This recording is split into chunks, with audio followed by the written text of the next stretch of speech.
За бүгдэнд нь өдрийн мэнд хүргэе хатнаа байна. За ямар ч гэсэн Монголдо ирсэн байна. Тэгээ нөгөө цагийн менежмент байхгүй учраас амьдралын хэм маяг алдагдаад байна. Тэгээ ямар ч гэсэн өнөөдөртөө нэг 5 км ч болтугай гүйгээд үндэсний цэцэрлэгт хүрээлэн дээр ирсэн ингээд байж байна. За тэгээд нэг товчхон мэдээлэл бас хүргэе гэж бодлоо. За сүүлийн үедэд Улаанбаатар хотын ногоон байгууламж дотор ургаж байгаа хүлээсийг сайн муугаар нэлээд ярьж байгаа шиг байна.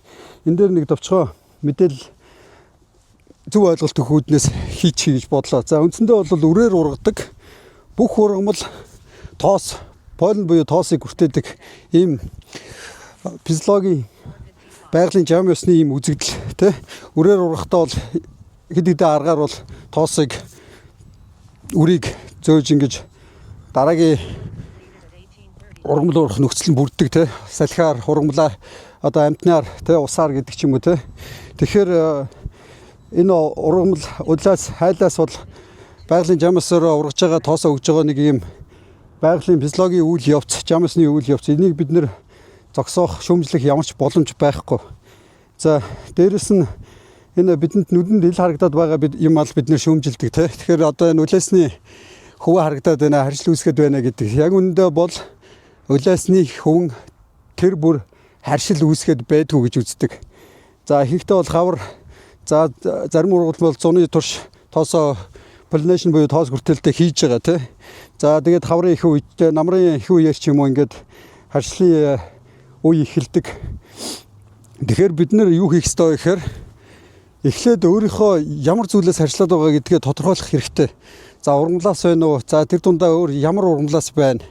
За цаашлаад муур нохооноос за гэрийн тоосноос бол маш их хүмүүс харьцалтай байдаг тийм тоосны жижиг гачиг гэж ярьдаг. Тэрнээс харьцалтай хүмүүс байдаг. Тэгэхээр эхлээд өөрсдөө ямар харьцалтай байна гэдгээ тодорхойлоод тэрнийг урдчилсан арга хэмжээг аваа явах нь бол зүй ёсны хэрэгэ.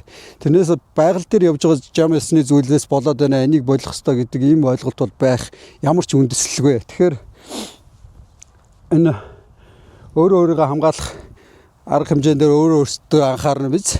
Тэгээ дээрэс нь яг хөө бид нэр энэ хүн төрөлхтөн бол байгалийн бүхэл зүйлийг өөрчилж чинь те. Тэгэхээр бид нэр менеж хийгээд Улаанбаатар хоттой ургаж байгаа ногоон байгууламжаа за улаасаа багасгах гэж бодож байгаа бол айлс модоор сольж бүрэн боломжтой. Одоо манай орны нөхцөлд ургаж байгаа те. Дээрэс нь шинсээ нэмэж ч юм уу өмнөх ногоо нарсаа нэмэж ч юм ингээд явах боломжтой. За тэгэхээр улаасны оронд айлсыг сольсноор ямар үр дүнтэй гэхээр мэдээж хэрэг одоо улаас шиг барьсан зам харгуг үндсээр эвдэд байхгүй. Дээрээс нь арчилгаа бага аавна. За хэлбэржүүлж болдог, дитэм үүсгдэг те сүдэрлэлэн гэсэн үг те. Тэгэхээр ийм боломжтой учраас хайлаасаараа солиод явах боломжтой. За нэмээд энэ Улаанбаатарт ургаж байгаа бүх модыг зөвхөн улаас ихгүй бүгдийг ингэж үнэн бодиттой тоон дээр баримттай тоон дата үүсгээд тэн дээр менеж хийгээд явахын бүрэн боломжтой. За тэгээд тэр 90 улаасны талаар бол Баатар хөлөг өгш ярьсан байлаа. Тэгээд тэрийг олоод үзнэ биз. За ямар тач бол тэгээд байгалийн үйл явцыг бид нэр энэ буруу энэ зөв гэж ярих ямар ч тийм үндэслэл байхгүй гэж миний зүгээс бодож байна. За тэгээд PIS дараагийн бичлэгээр Blue Green Infrastructure буюу ногоон цэнхэр дэд бүтц байгууламжийн тухай ярина.